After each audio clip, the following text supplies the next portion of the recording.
কোনো ধরনের আশঙ্কা নাই, কোনো ধরনের লকডাউন কোনো আশঙ্কা নেই। 13 নভেম্বর লকডাউন ঘোষণা করেছিল নিষিদ্ধ দল আওয়ামী লীগ, কিন্তু দিন শেষে পুরো দেশে দেখা গেছে একই চিত্র, সম্পূর্ণ ব্যর্থতা। এর আগে ৩-৪ দিন ধরে তারা চালিয়েছে গুজবের সুনামি, যা সামাজিক যোগাযোগ মাধ্যমে ছড়িয়ে দেওয়া হয়েছে। ফেসবুক, ইউটিউব, টিকটক সহ বিভিন্ন প্ল্যাটফর্মে অফিসিয়াল পেজ, অঙ্গ সংগঠন ও নেতাকর্মীদের অ্যাকাউন্ট থেকে বহু বছর আগের অগ্নিকাণ্ড, রাজনৈতিক সংঘর্ষ ও বিস্ফোরণের ভিডিও ছড়িয়ে দেওয়া হয়েছে, যেন তা 13 নভেম্বরেই ঘটেছে। এমনকি ভারতের ও বিদেশি ঘটনাও বাংলাদেশে ঘটছে বলে চালানো হয়েছে।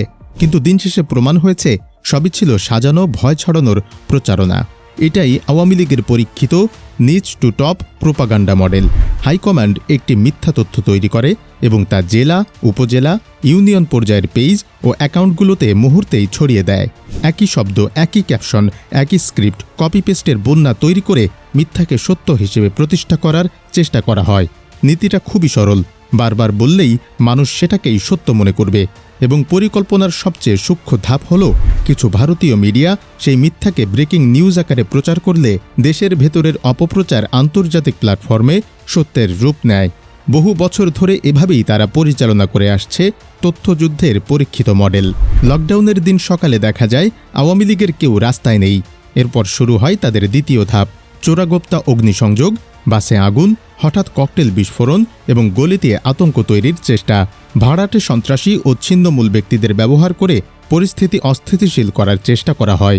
উল্লেখযোগ্য বিষয়, তারা 13 নভেম্বরকে লকডাউনের দিন ঘোষণা করলেও মূল অগ্নিকাণ্ড সংঘটিত হয়েছে 11 ও 12 নভেম্বর, যেন 13 নভেম্বরকে দেশের সামনে বিপজ্জনক ও সংকটপূর্ণ দিন হিসেবে দেখানো যায়।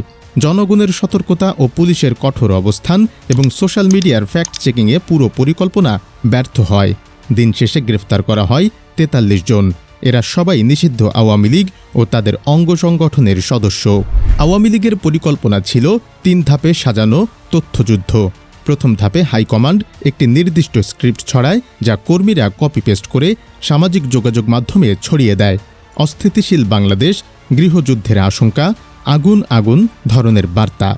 দ্বিতীয় ধাপ আরও কৌশলী।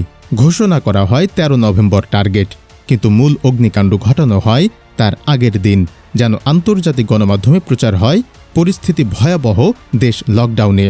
তৃতীয় ধাপে সক্রিয় হয় বিদেশি মিডিয়া। দেশের ভেতরের গুজবকে যখন কিছু ভারতীয় মিডিয়া বাংলাদেশে ভয়ঙ্কর অবস্থা শিরোনামে প্রচার করে এবং আন্তর্জাতিক পর্যায়ে সত্য হিসেবে দেখানোর চেষ্টা করা হয়। 13 নভেম্বরের মানচিত্র পুরোপুরি স্পষ্ট ছিল। মাঠে নেই আওয়ামী লীগ, কোথাও ব্যানার, মিছিল বা স্লোগান নেই। অন্যদিকে সমস্ত রাজনৈতিক দল সক্রিয়। অন্তর্বর্তী সরকারের আন্দোলনকারীরা, বিএনপি, জামাত, কল্যাণ পার্টি এবং বিভিন্ন ছাত্র সংগঠন সবাই মাঠে ছিল। সাধারণ মানুষ গুজবে ভীতি পায়নি। সোশ্যাল মিডিয়াতেও প্রচারণা ব্যর্থ হয়েছে। ফ্যাক্ট চেকাররা একের পর এক গুজব ফাঁস করেছে। আগুন লাগানোর ভিডিও ও বিদেশি ফুটেজ ব্যবহার ধরা পড়ে গেছে। সবশেষে ঘোষিত লকডাউন পরিণত হয়েছে একটি ব্যর্থ রাজনৈতিক কাণ্ডে। শেষ পর্যন্ত 13 নভেম্বর প্রমাণ করেছে, গুজব, ভীতি, আগুন বা আন্তর্জাতিক প্রচারণা দিয়ে জনগণকে আর বিভ্রান্ত করা যায় না।